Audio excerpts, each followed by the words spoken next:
Shalom. యాకోబు రాసిన పత్రిక 1వ అధ్యాయము 2వ వచనము. James chapter 1:2.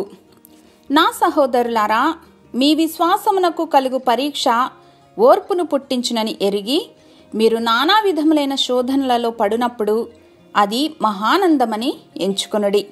Consider it pure joy, my brothers and sisters, whenever you face trials of many kinds, because you know that the testing of your faith produces perseverance.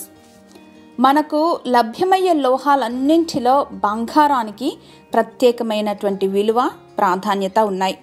మరి మనం చూస్తున్న బంగారం మొదట భూమి నుండి, గనుల నుండి వెలికి తీయబడినప్పుడు ఇంత ప్యూర్గా ఉండదు. Other metals and impurities mixed in with it.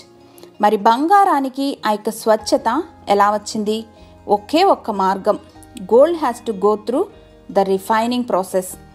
ఈ ప్రాసెస్లో దాదాపు 1000 నుండి 1200 డిగ్రీల ఉష్ణోగ్రత వద్ద ఫర్నేస్లో బంగారాన్ని ఉంచి కాల్చటం వల్ల దానిలో ఉన్నటువంటి ఇతర లోహాలు బంగారం నుండి సెపరేట్ చేయబడతాయి. చివరికి స్వచ్ఛమైన బంగారం మిగిలి ఉంటుంది. ముందున్న స్థితి నుండి ఇప్పుడున్న స్వచ్ఛమైన స్థితికి రావటానికి బంగారం ఖచ్చితంగా అంత ఎక్స్ట్రీమ్ హీట్ నుండి గోత్రు అవ్వాల్సిందే. మనం కూడా అంతే. రాబోవు మహిమ ఎదుట ఇప్పటి కాలపు శ్రమలు ఎన్న తగినవి కావని ఎంచుకుని దేవుని కృపను బట్టి అతిశయిద్దాం.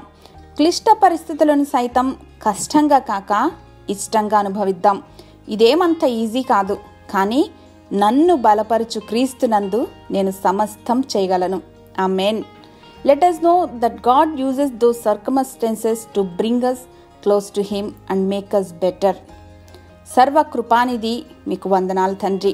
మీ కట్టడలను నేర్చుకొనున్నట్లు శ్రమనొంది ఉండుట మాకు మేలాయనని చెప్పిన భక్తిని భావంతో మేము కూడా ఏకీభవించి శోధనలను మహానందంగా ఎంచుకునే కృపను అనుగ్రహించమని యేసు నామంలో ప్రార్థించి పొందుకొని మా ప్రియ పరలోకపు తండ్రి. ఆమేన్.